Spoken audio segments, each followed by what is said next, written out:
Hey everyone, welcome back to the channel. In today's video, I'm going to show you exactly how to make text curved in Canva, the quick and easy way that works perfectly in 2025.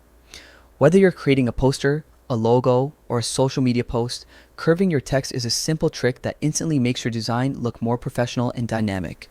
Let's jump right in. First, open up Canva and head into the project where you'd like to curve your text. If you haven't added any text yet, just click on the text option from the menu on the left. You can choose from Canva's preset styles or simply add a basic text box, whatever fits your design best. Once your text is ready, click directly on the text box to select it. You'll see a toolbar appear at the top of the screen with all your main editing options, things like font, size, color, and alignment. Now here's the magic part. Click on the button that says Effects.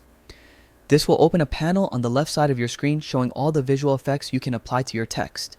Options like shadow, lift, hollow, and right towards the bottom, you'll find curve. Go ahead and click curve and instantly you'll see your text bend into a smooth arc. Canva automatically applies a balanced curve, but the real control comes from the slider below the effect.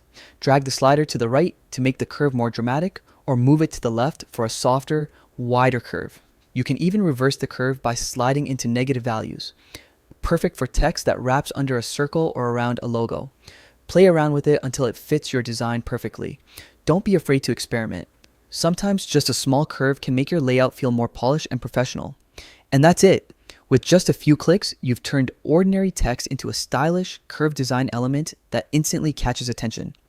If you found this tutorial helpful, give it a thumbs up and subscribe for more quick Canva and design tips like this.